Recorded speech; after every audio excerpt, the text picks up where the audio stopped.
Hey there, it's Mike. Thanks for checking out this video, and today we're going to discuss a very important, controversial topic, which I'm hoping will lead to some discussion and comments below, and that is the idea of street photography and if you should or should not, or when you should or should not take pictures of homeless people. And this topic became very relevant to me after my recent trip to San Francisco. As some of you know from some of my other recent videos, I had a trip to San Francisco and I was visiting my mother, and the neighborhood her apartment complex was in was not the most ideal, to put it mildly. And so I had to deal with this topic, this idea of taking pictures of homeless people, when not, should you, should not, all those interesting ethical dilemmas when I was there. And being in Appleton, Wisconsin, it's not like Appleton does not have homeless people. We definitely do. It is just, a vast difference in San Francisco. I have taken one photograph, I believe only one, of a homeless person here in Appleton, and it's a photo that I have in my second book, actually, of a man who's just sitting like in this little cutout or cut in of a coffee shop that was painted bright red, and you can just see his foot and his sock that's wet and half off. And it was something that even that photo I kind of wrestled with, but I didn't feel I was exploiting anyone. It told a very powerful story. There was not a lot of the actual person there. So it is something I've shot before, but there's the opportunity to sort of face that question and dilemma in Appleton.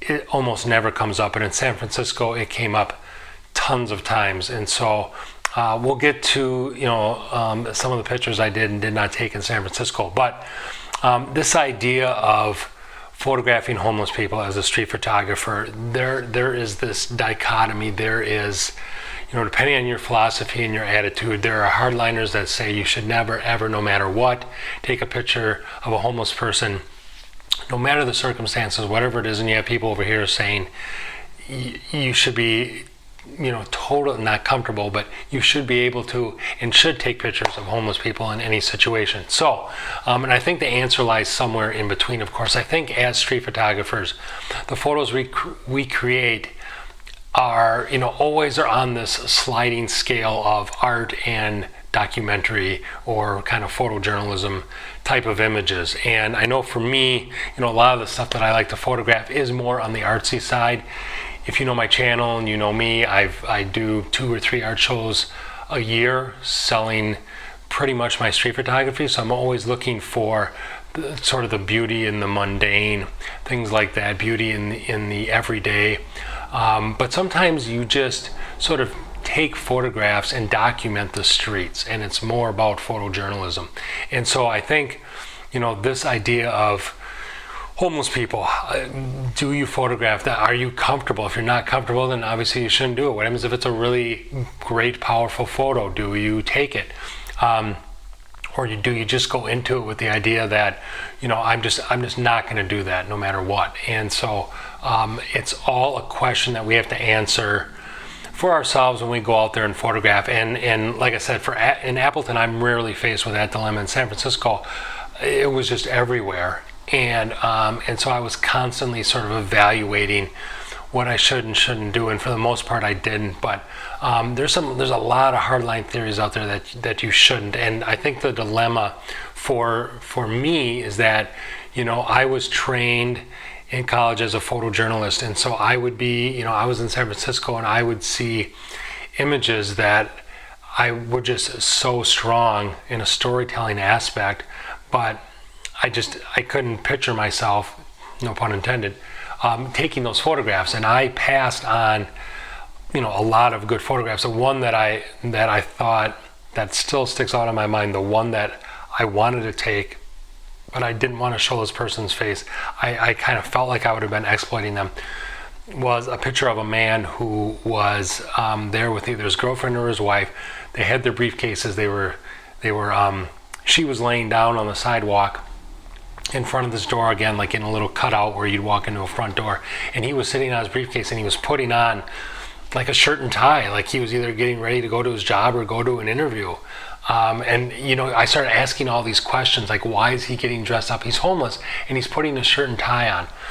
And if it's honestly because he's going to his job, it just makes you wonder, like, here's someone who can hold a job but still has to remain homeless. And it was a very powerful image that I'm picturing in my mind as I'm walking by.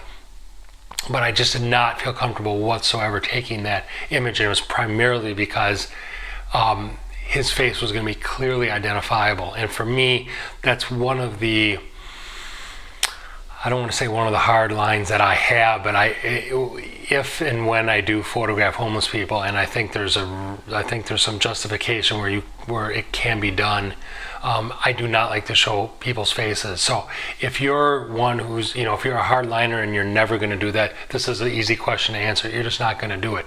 But if you're over on this side and you're thinking, are there cases or instances where it may be okay to do?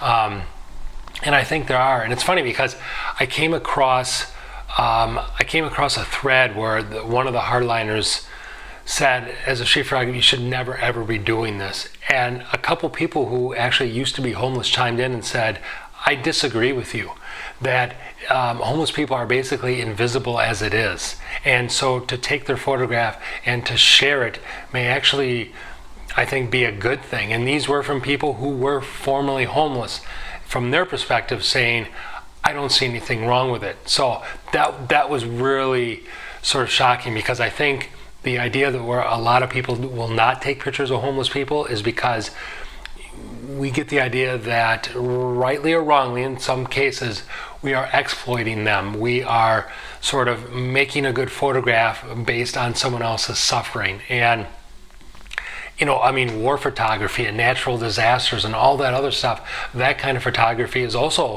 can be very powerful. And are you exploiting that person or persons or whoever's in that photo? Are you exploiting them in the same way you're exploiting a homeless person? And so I think you have to be careful. And I think the thing that, as a former photojournalist, I think, if you're on assignment, and there were a lot of pictures in San Francisco where I thought, boy, if there was an article and this picture was, one of the accompanying photographs, this would be amazing. If there's an actual feature story in a magazine or an article in a newspaper, it's one thing to document that and have it be used in a publication where it's going to reach a lot of people. It's another thing to take a picture of a homeless person and just in hopes of getting more Instagram or Facebook likes. Then I think, then it comes down to intent. Like, why? You have to ask yourself, why am I taking this picture? What's the purpose of it? What's the intent? What am I going to do with this photograph?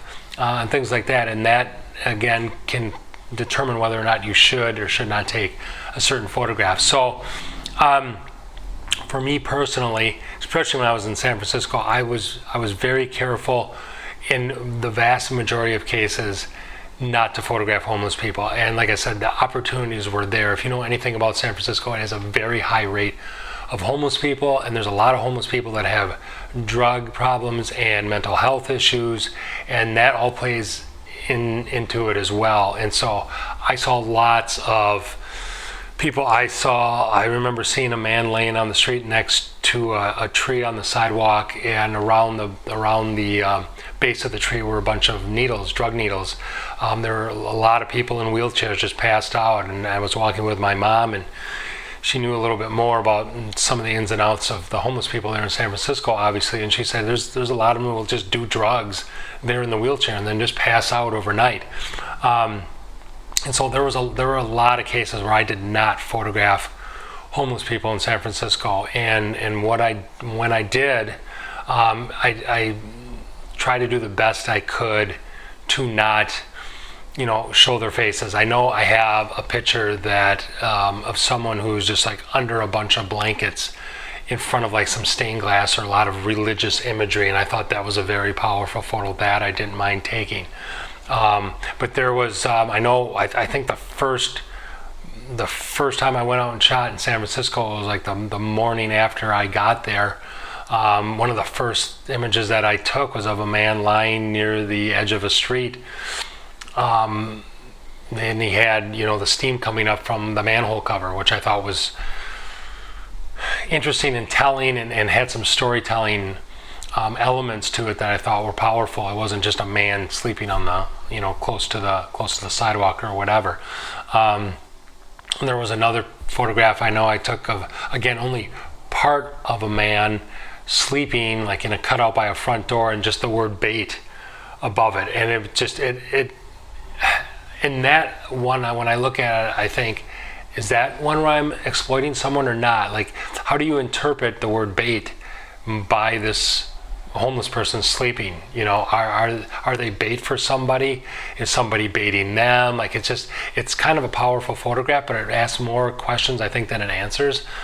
And so there were a number of photographs, a lot of them that I did not take, but there were some that I definitely did take. Someone walking in a plaza, someone with their dog maybe kind of hunched over, someone crouching, things like that. But there were a lot that I didn't, and I struggled with this tug of war as someone who used to be a photojournalist and was trained as a photojournalist, and now someone who does street photography, on that continuum. As a street photographer, I kind of stay away from homeless people as far as taking their picture, but the photojournalist in me was like, what a powerful storytelling image. And so I'd be compelled to actually take some pictures of homeless people. And so it is a tough question and dilemma, I think, for us as street photographers to handle. I think it is one of the toughest things to tackle as a street photographer. And so I don't know what your philosophy is. I don't know, I think the city that you're in obviously determines a lot of this. If you see a lot of it, I think if I'd lived in San Francisco and I was around that week after week, month after month, year after year, I might get more comfortable photographing it. I don't know if I'd ever be comfortable photographing a homeless person whose face was identifiable without me asking them.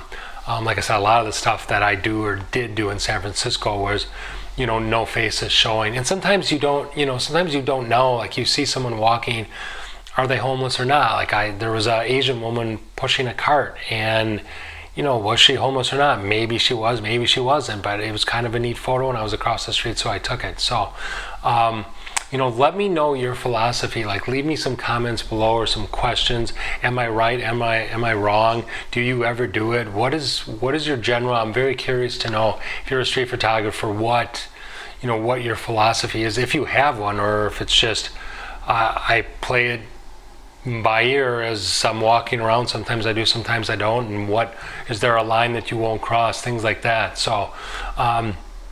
Let me know what you think. This is a really interesting topic, and I think it's one of the most controversial ones as street photography, because it is very much an ethical dilemma, potentially, that we all face. So hope that helps you out. Leave me some questions and comments below. Give me a thumbs up if you enjoyed this video. Check out my other ones below. Subscribe to my channel if you have not done so already. We will see you soon with another video. Thanks. Bye-bye.